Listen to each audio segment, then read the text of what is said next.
Hey, welcome to Spitter Swallow Beer Review. I'm Jammer, and here is Jammer Fan. Thanks, man. Sorry, I know I was kind of lagging on joining. I had to get my right. I had to get my what I'm calling my jammer juice, which is blueberry electrolyte water with a squirt of lemon in it.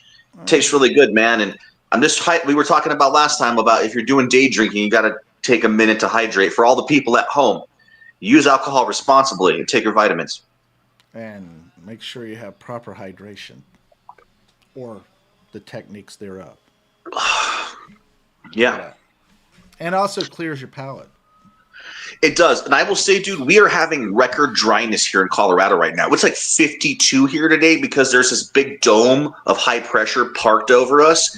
Oh, but when God. you have I thought high you were pressure, going to say a dome was surrounding Colorado. Like the Simpsons movie. There was a show that was called The Dome, if you remember. No, I like that from Stephen King. And all of a sudden the dome just kind of like lands. And what sucks is the very end, you learn these football-headed shaped aliens did it. And you're like, football aliens did it? That's dumb. But it was – did you ever see the first couple episodes where the cars were trying to go in and out and they'd smash up against it or they'd get cut in half? And then the government was actually like launching artillery at it and like missiles. Like, I'm like, what if they would have blown it up? Then all these people would have died. Like, yeah. Crazy. Yeah. Instead, here in Colorado, it's kind of a dome of pot smoke that kind of shields us from the outside world. Everybody has the munchies, but they're happy, right? Yeah. Although we do have a lot of mass shootings here. So anybody who says, "Oh, mass shootings are just like in red states," I mean, we have Columbine. That was like the original like fucking mass shooting, dude. Well, here's the thing. When you talk about pot, and this is unusual before we get into the beer and all that stuff. Yeah. But pot back in the day was much weaker and your pot, your parents' pot, it was a lot different than the pot today.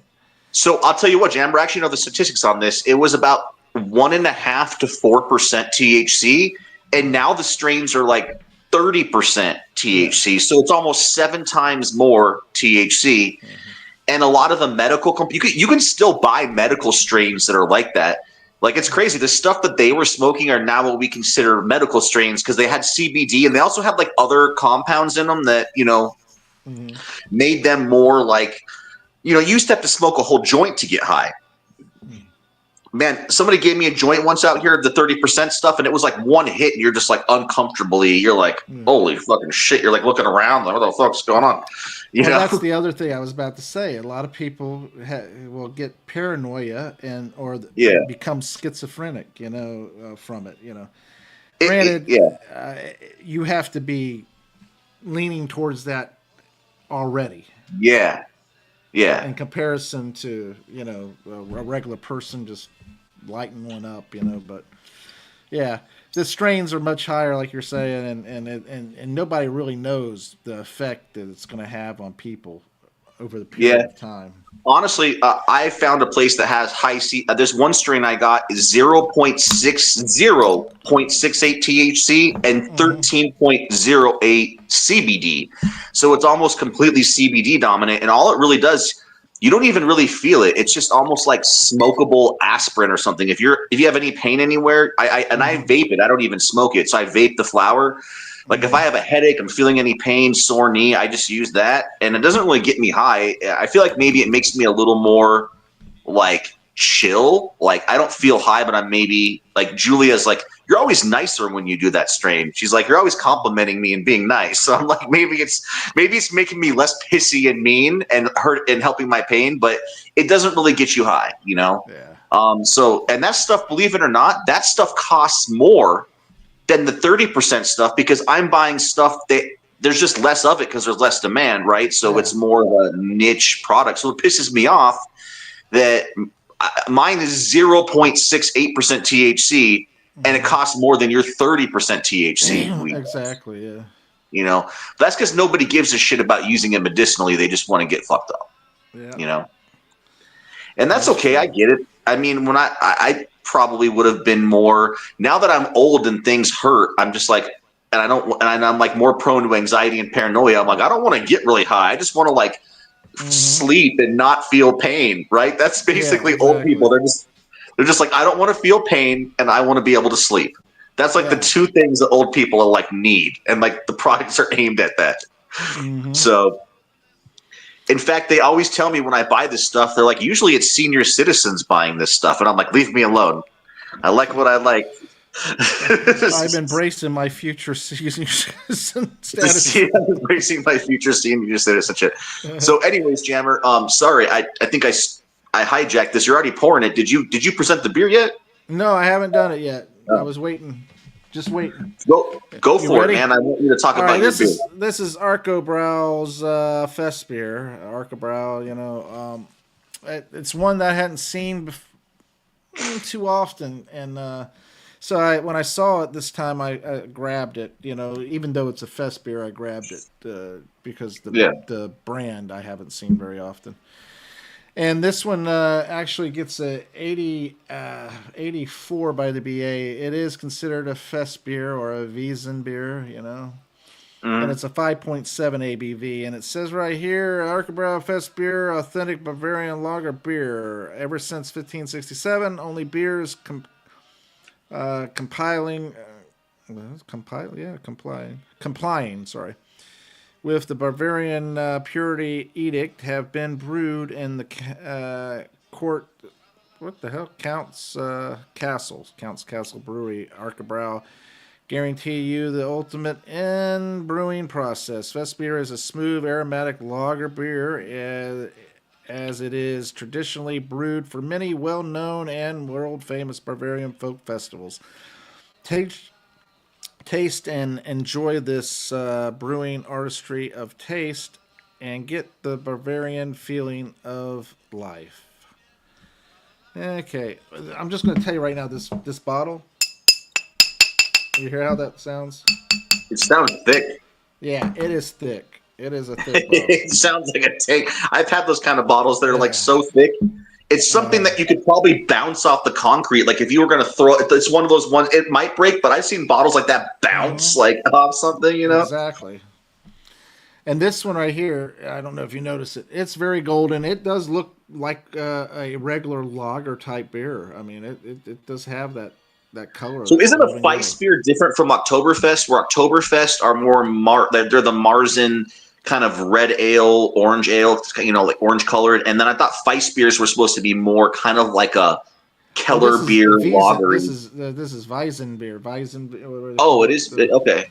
Like a Crystal Weizen, because it's not. It's unfiltered. I mean, it's filtered, so it's like a Crystal Weizen. Like, let me pull up the style so I can give you a real technical. I know it's like this. It's supposed to be more of a golden type of. It says is the modern day Oktoberfest beer that is served. Yeah, okay, we got that. It's not really the most, you know. But anyway, it's now about Fest beer, which is bright and golden beer that it's akin to an export style, slightly stronger and maltier Hell's Lager. Oh, more of a Hell's, okay. Yeah, Paulaner Brewery is credited with creating the style back in the 1970s. According to many sources, their brewmaster wanted to give the people something more poundable. Gotta love that. As you might see, the style is referred to as Weizen or Wiesen. The latter of which locals in Munich call Oktoberfest, based on the Theresienwiese. I can't pronounce that one.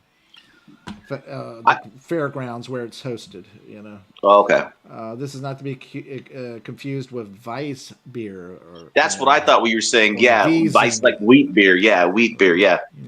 That's where I got confused.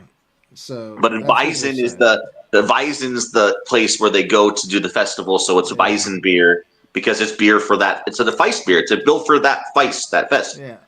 Exactly. That makes sense. All right. So, yeah. And there you go. Yeah. Gotta love that. More poundable, right? Yeah. Anyway, the head quickly dissipated, as you can tell there. Let me give it a sniff.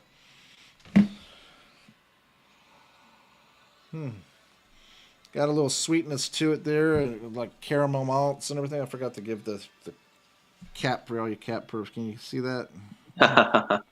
And then the inside. Okay. But yeah, it's got a caramel, kind of caramel malty smell there, sweet. Do you know an age on the beer? Is there a best Herbal. by date on the back? Is there a best by date on this guy? Malty bread. Sorry, I'm just curious. I think that may affect the aromas quite a bit if it's older. 241.99. That's all it says. 241.90.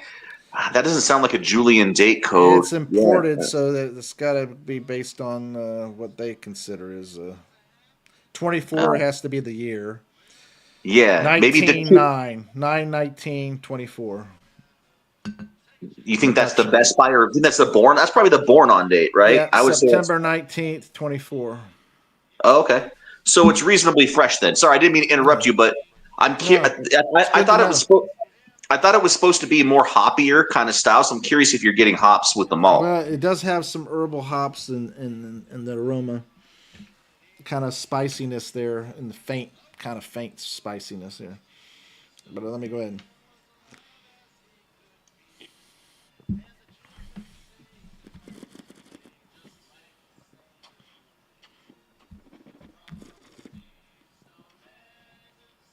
Oh.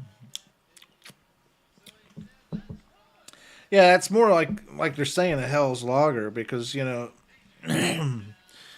does have the golden kind of like malty kind of caramel type flavor there, but it's not like a Marzen where you have that really kind of nice maltiness, toastiness, and everything. This has a slight bready, almost toast, but very faint. Got a nice little herbal essence in there, and it's just kind of like somewhat on the richer side, especially this one. And it must be because it's coming from Germany. It's actually imported and everything. Yeah. It does have those qualities of almost a Marzen, and it's got a slight richness to it and everything. Yeah, I know you have a lot of experience, Jammer, with German beers, and there's something about the malt in them.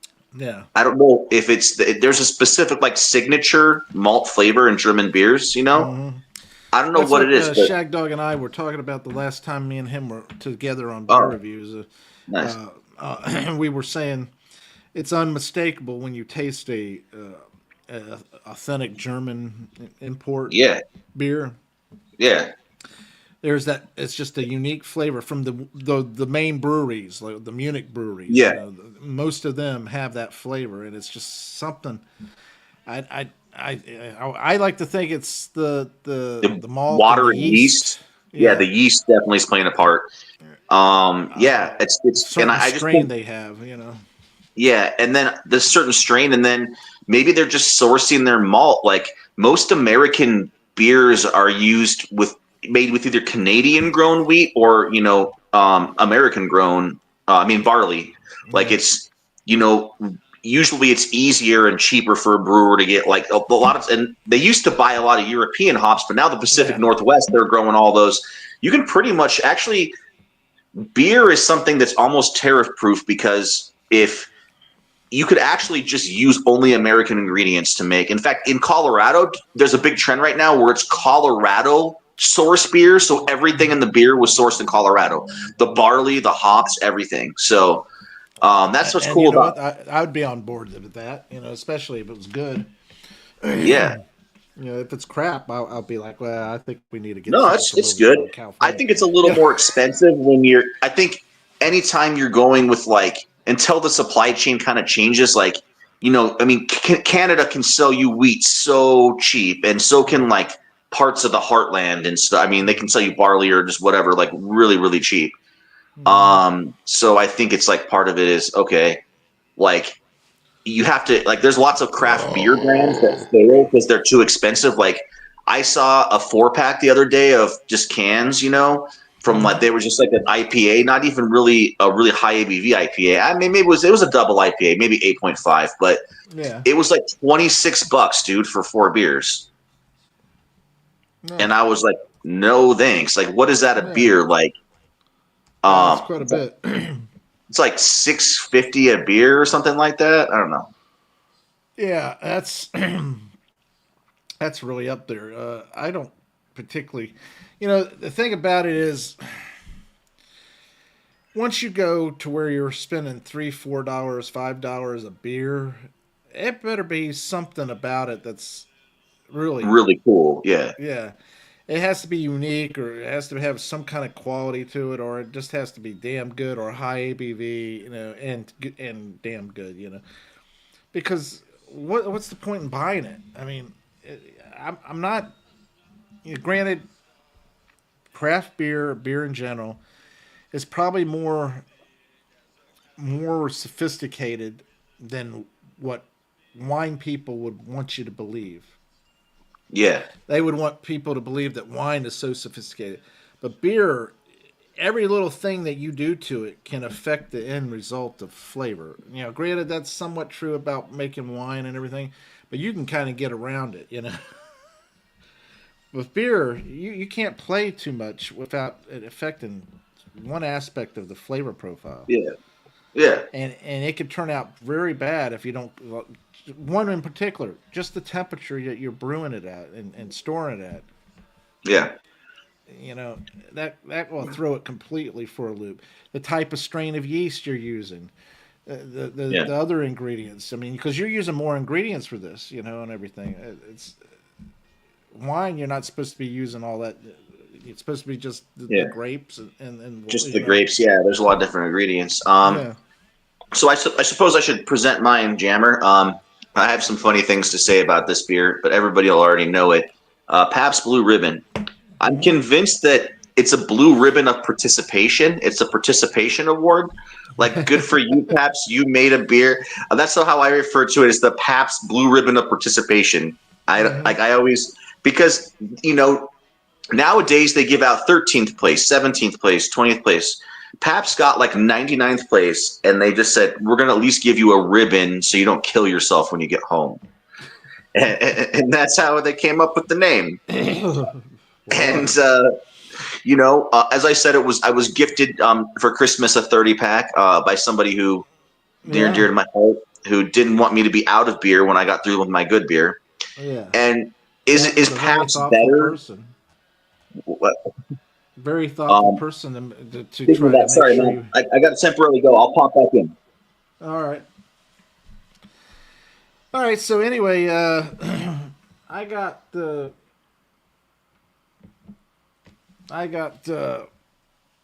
this going on here. It's got a nice little dryness to it.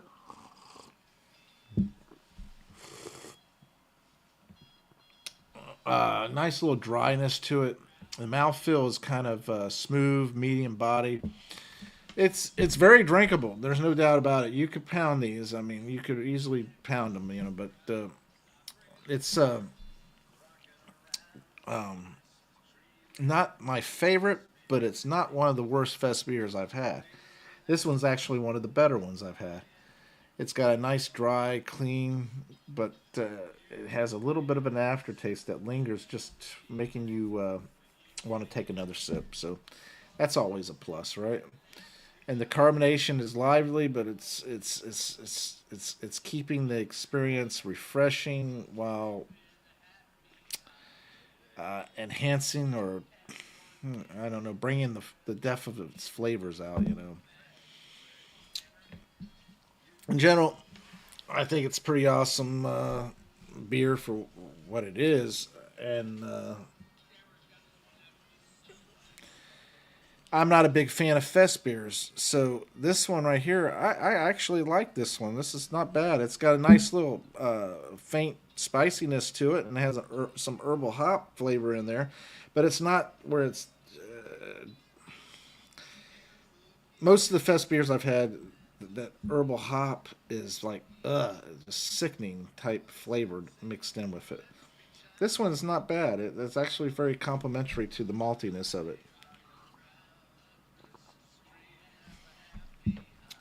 And it does have that kind of Hell's lager quality. But it's very easy to drink. Nice flavor. Nice little sweetness, caramel, malty, bread. Enjoyable.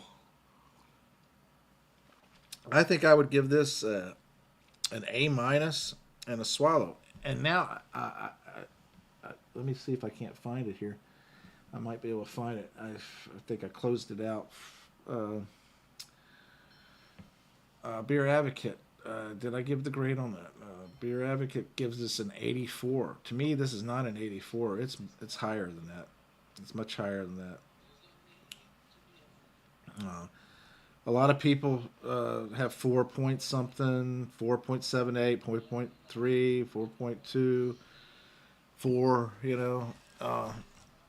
They're picking this up and they're liking it. So I don't understand how it's only getting an 84. There must be enough people giving low grades on it to skew the average. But yeah, I give it a swallow and a half, a swaff, because it is enjoyable to drink. Oh, so Jammer fan had to run. Hopefully everything's all right with him. Hopefully it isn't too bad. Yeah, this is a nice beer in comparison to the other fest beers I've had. Now, this has another code on it. I'm trying to pick it up.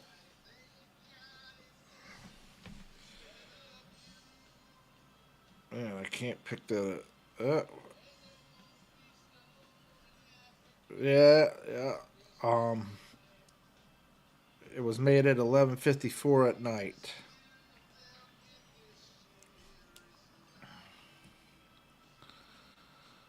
And that's all it really says, from what I could tell.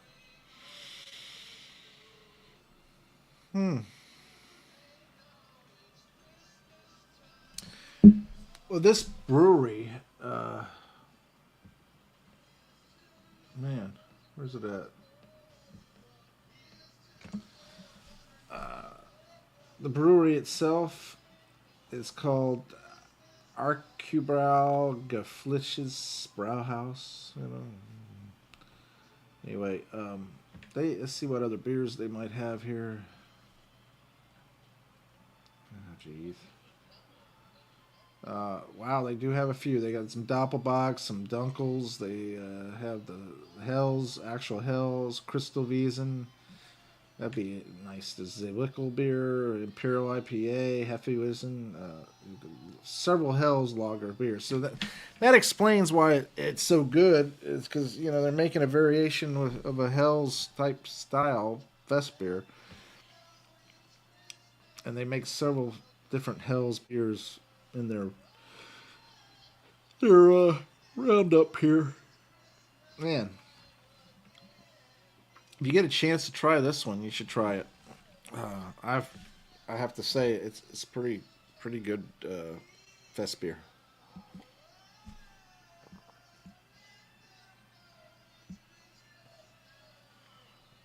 Yeah. Well, if Jammer fan don't come back on and soon, I'll start another one up and invite him and see if he can join us on that one. But so far, this is very good beer.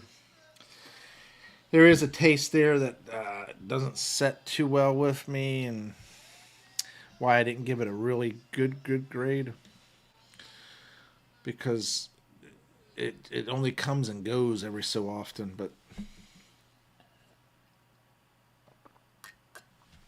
it's pretty tasty though.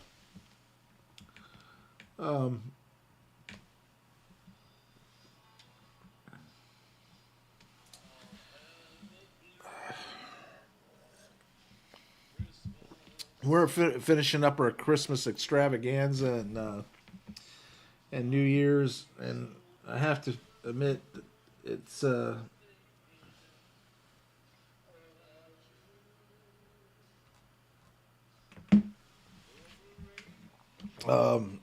overall it's pretty darn good beer.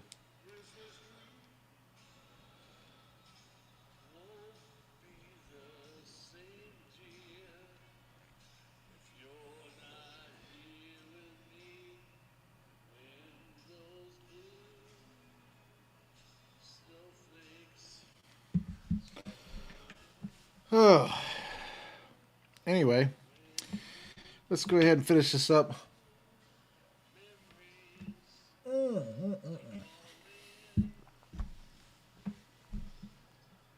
Joy to the world.